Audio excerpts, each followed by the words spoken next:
नमस्कार। मैं डॉक्टर दिनेश कुमार शुक्ल, सह आचार्य, राजकीय महाविद्यालय बूंदी। हमारी विश्रुत चरितम BA तृतीय वर्ष के लिए ये सीरीज़ चल रही है, जिसका यह 5वां भाग है। आज हम देखेंगे कि राजा को उसके पिता के मित्र वृद्ध मंत्री ने जो उपदेश दिया था, जो थोड़ी सी अच्छी बातें बताई थी, उन बातों को जब वो जा कर के अंतःपुर में अपनी रानियों के समक्ष चर्चा आने पर कहता है, तो वहीं पर उसका बचपन से उसका मित्र के समान, बचपन से ही जो उसकी सेवा में लगा हुआ था, विहारभद्र नामक कुमार सेवक उन बातों को सुन लेता है और राजा को थोड़ी मुस्कान के साथ ये बातें कहता है। यहाँ ध्यान देने की बात है कि गाइड करने वाले कम होते हैं, मिस गाइड करने वाले ज़्यादा। ख़ास करके राजाओं के साथ तो ये और दिक्कत थी। उनके मुँह लगे, उनको मिसगाइड करने वाले बहुत सारे लोग हुआ करते थे।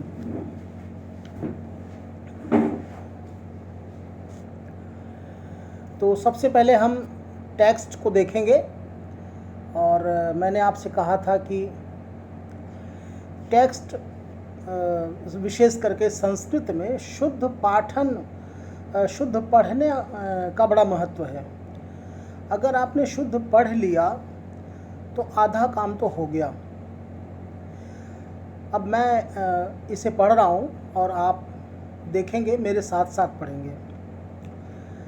देव दैवानुग्रहेण यदि कश्चित् भाजनं भवति विभूतेः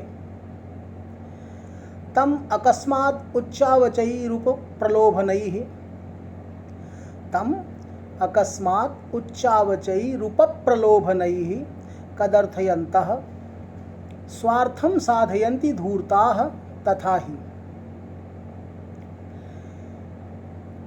केचित् प्रेत्य किल लभ्यै अभ्युदयातिशयै आशामुत्पाद्य मुण्डयित्वा शिरो बद्ध्वा दर्भरज्जुभिः अजिनेनाच्छाद्य नवनीतेनोपलिप्य अनशनं च शाययित्वा सर्वस्वं स्वीकरिष्यन्ति। तेभ्यो अपि घोरतराः पाखण्डिनः पुत्रदार शरीर जीवितान्यपि मोचयन्ति। यदि कश्चित् पटुजातीयो नास्यै मृगतृष्णिकायैर् हस्तगतं त्यक्तुम् इच्छेत् तमन्ये परिवार्याहुः एकामपि काकिणीं कार्षापणलक्षम् आपदेयम् एकामपि काकिणीं कार्षापणलक्षम् आपादयेम शस्त्राधृते सर्वशत्रून् घातयेम एकशरीरिणमपि मर्त्यं चक्रवर्तिनं विदधीमहि यद्यस्मत् उद्दिष्टेन मार्गेण आचर्यते इति। वो बदमाश कुमार सेवक, जिसका नाम विहारभद्र है, वो अपना स्वार्थ साधन करना चाहता है और राजाओं के इर्द गिर्द ऐसे चापलूस दलाल किस्म के लोग हमेशा से रहे हैं, आज भी होते हैं। उसे राजा को सन्मार्ग में नहीं जाने देना है। अगर राजा सन्मार्ग में चला गया तो इन जैसों का क्या होगा। हम देखते हैं कि वो इतना प्रभावशाली हो गया था कि राजा के मंत्रियों तक से घूस ले लिया करता था। सचिव मंडलादपि उत्कोचहारी। तो अब देखिए वो राजा को किस प्रकार से मिसगाइड करता है। सिर्फ एक पैराग्राफ था जिसमें राजा को गाइड किया गया है, जिसमें राजा को अच्छी बातें बताई गई हैं। और इसके बाद हम देखेंगे कि एक लंबा लेक्चर, एक लंबा व्याख्यान वो राजा को गलत राह पर लाने के लिए देता है। देव दैवानुग्रहेण यदि कश्चित भाजनम भवति विभूतेः। हे महाराज, दैवानुग्रहेण, दैव के अनुग्रह से अर्थात भाग्य से, बड़े भाग्य से, यदि कश्चित, यदि कोई, भाजनम भवति विभूतेः, अगर कोई विभूति का भाजन बन जाता है। विभूति यानी ऐश्वर्य, ऐश्वर्य का भाजन बनना अर्थात धनवान होना। अगर कोई व्यक्ति ऐश्वर्य का भाजन, लक्ष्मी का भाजन बन जाए, अर्थात भाग्य से अगर किसी को बहुत सारी संपत्ति मिल जाए, राजा बन जाए, तम तो उसको अकस्मात, अचानक, उच्चावचैः उपप्रलोभनैः, उच्चावचैः ऊंचे नीचे, उपप्रलोभनैः झूठे प्रलोभनों के द्वारा, कदर्थयन्तः पीड़ित करते हुए, कष्ट पहुँचाते हुए, स्वार्थम साधयन्ति धूर्ताः, धूर्त लोग अपना स्वार्थ का साधन, अपने स्वार्थ का साधन कर लेते हैं। तथा ही, क्योंकि वो कहता है, उसका कहना है कि महाराज इन जैसों की बातों में मत आइएगा। ये वो लोग हैं जो आपको मूर्ख बना करके और आपको कष्ट में रखेंगे और स्वयं का स्वार्थ साधन कर लेंगे। आपको ऐसी ऐसी तकलीफ़ें देंगे और उम्मीद ये जताएंगे कि आप ये तकलीफ़ें इसलिए उठा लीजिए कि अगले जन्म में आपको बहुत संपत्ति मिलेगी, अगले जन्म में आप बहुत बड़े प्रभावशाली ऐश्वर्यवान राजा बनेंगे। तो वो ये कहना चाहता है कि इन जैसों की बातों में नहीं आना चाहिए। केचित प्रेत्य किल लभ्यैः, कुछ लोग प्रेत्य यानी मरने के बाद, किल निश्चय ही, किल अव्यय है, कुछ लोग ऐसा बताएंगे कि मरने के बाद लभ्यैः प्राप्त होने वाले अभ्युदयातिशयैः आशाम उत्पाद्य, अत्यधिक अभ्युदय की आशा को उत्पन्न करके, आपके अंदर ऐसी आशा उत्पन्न कर देंगे कि मरने के बाद यानी अगले जन्म में आप बहुत अधिक अतिशय अभ्युदय को प्राप्त करेंगे, अर्थात आपकी बहुत तरक्की होगी, आप बहुत पैसे वाले, बहुत समृद्धि वाले बनेंगे। ऐसी आपके मन में आशा जगा करके मुंडयित्वा शिरो, सर मुंडाकर, बद्ध्वा दर्भ रज्जुभिः, दर्भ यानी मूंज की रस्सियों से बांधकर, मुंडयित्वा शिरो, राजाओं के जो संस्कार इत्यादि होते थे, कहते हैं अभिषेक संस्कार में भी उसके मुंडन का प्रसंग था। ये संदर्भ प्रसंगतः ये संयोग ही है कि मैंने भी इस समय सर मुंडा रखा है, लेकिन उसके पीछे कारण दूसरे हैं। तो मुंडयित्वा शिरो बद्ध्वा दर्भरज्जुभिः, मूंज की रस्सियों से बांधकर, अर्थात यज्ञोपवीत पहनाकर, यज्ञोपवीत जो था वो मूंज की रस्सियों का पहनाया जाता था शुरू में। अजिनेन आच्छाद्य, अजिनेन आच्छाद्य अर्थात अजिन यानी चमड़ा, चमड़े से लपेटकर यानी चर्म वस्त्र पहनाकर, चमड़े के वस्त्र पहनाकर। नवनीतेन उपलिप्य, मक्खन से लपेटकर यानी पूरे शरीर में मक्खन का लेपन करके। अनशनम च शाययित्वा, और बिना भोजन के सुलाकर यानी व्रत करवाकर। सर्वस्वम स्वीकरिष्यन्ति, आपके सर्वस्व को स्वीकार कर लेंगे यानी ले लेंगे, दक्षिणा के रूप में आपसे ले लेंगे। यानी आपके पास जो धन है उससे आप सुख भोगते, लेकिन ये आपको ऐसी ऐसी मूर्खतापूर्ण सलाह देंगे कि आपको अगले जन्म में यानी मरने के बाद जब फिर से जन्म लेंगे आप, तो आपको बहुत तरक्की मिलेगी, बहुत उन्नति मिलेगी। ऐसी आशाएं उत्पन्न करके आपको सर मुड़ाने के लिए प्रेरित कर देंगे कि आप सर मुड़ा लें। आपको रस्सियों से बांध देंगे, अर्थात आपका यज्ञोपवीत वगैरह करवा देंगे।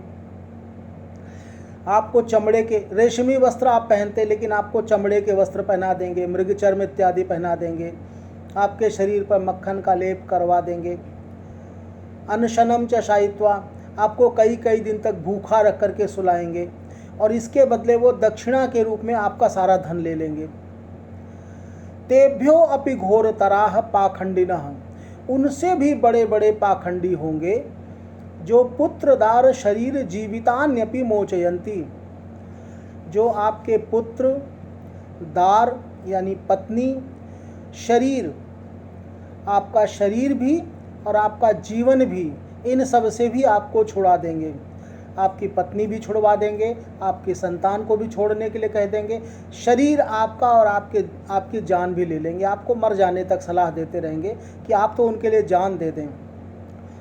यदि कश्चित पटु जातीयो नास्यै मृग तृष्णिकायैर हस्तगतम त्यक्तुम इच्छेत, अगर कोई समझदार हुआ, कोई होशियार हुआ, उसने कहा नहीं मैं तो नहीं छोड़ रहा, मैं अगले जन्म की आशा में इस जन्म के वैभव को छोड़ने को तैयार नहीं हूँ। यदि कश्चित पटु जाति हो, कोई पटु हो, चतुर व्यक्ति हो, नास्यै मृग तृष्णिकायै, इनकी मृग तृष्णिका के लिए, इनकी मृग तृष्णा के लिए, इनकी झूठी आशा के लिए न हस्तगतम त्यक्तुम इच्छेत, हाथ में आए हुए धन को त्यागने को अगर इच्छुक न हो, न तैयार हो, तम अन्य परिवार याहु, तब उसको और लोग आ जाएंगे और घेर करके कहेंगे, यानी बहुत सारे लोग घेर लेंगे और उसको ऐसे प्रलोभन देंगे कि वो इनके कहने में आ ही जाएगा।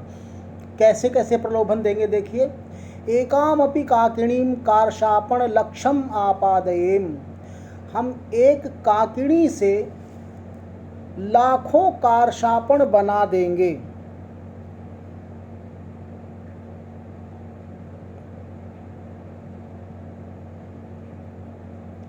अगर आप हमारे कहे अनुसार चलो, काकिणी एक छोटा सा, एक बहुत छोटी सी राशि है, शायद 16 पैसे का, उस ज़माने का 1 रुपया कह लीजिए। तो बोले हम तो 1-1 रुपए के लाखों रुपए बना देंगे। आप जब हमको दक्षिणा देंगे, आप जब खर्च करेंगे यज्ञ पूजन इत्यादि में, तो प्रत्येक रुपए के बदले आपको लाखों रुपए बन जाएंगे। शस्त्राधृते सर्व शत्रुन घातयेम, बिना किसी शस्त्र के आपके सारे शत्रुओं का नाश कर देंगे। राजा के लिए कितना बड़ा प्रलोभन है, विशेष करके ऐसे राजा के लिए जो डरपोक किस्म का हो, जो सीधे लड़ाई में उतरने से घबराता हो। उसके लिए अगर ऐसे यज्ञ अनुष्ठान बताए जाएं कि बिना शस्त्र उठाए आप अपने सारे शत्रुओं को नष्ट कर देंगे, यानी कैसे भी आप आओ लेकिन उनके कहने में आ जाओ। एक शरीरिणम अपि मर्त्यम चक्रवर्तिनम विदधीमहि, एक शरीर के द्वारा ही मर्त्यम चक्रवर्तिनम विदधीमहि, मर्त्य यानी इसी लोक में, चक्रवर्तिनम विदधीमहि, मृत्यु लोक में ही आपको चक्रवर्ती बना देंगे। अच्छा, आप अगले जन्म के लिए तैयार नहीं हैं कि आपको अगले जन्म में कोई संपत्ति मिल जाए, तो ठीक है, आपको इसी जन्म में बना देंगे, चक्रवर्ती बना देंगे। एक शरीरिणम अपि, एक शरीरिणम का क्या अभिप्राय है? यहाँ शरीर तो एक ही होता है, यहाँ अभिप्राय है कि आपके पास कुछ नहीं हो तब भी हम आपको चक्रवर्ती बना देते हैं। यानी एकमात्र शरीर भर हो आपके पास, आपका केवल शरीर है आपके पास कुछ भी नहीं है, तब भी हम आपको चक्रवर्ती सम्राट बना देने की क्षमता रखते हैं, अगर आप हमारे कहे अनुसार आचरण करें, अगर जैसा हम कह रहे हैं वैसे वैसे यज्ञ अनुष्ठान करें। यत् अस्मत् उद्दिष्टेन मार्गेण आचर्यते, अगर हमारे द्वारा उद्दिष्ट मार्ग से अगर आप आचरण करेंगे तो। भाव उनका ये है कि कैसे भी करके वो आपको मूर्ख बना करके अपना उल्लू सीधा करेंगे, आपका सारा धन लूट लेंगे।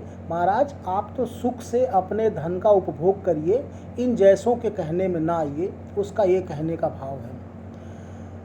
चलिए ठीक है बच्चों, छठा हिस्सा बाकी आगे का हिस्सा लेक्चर 6 में हम लोग मिलेंगे। नमस्कार, धन्यवाद।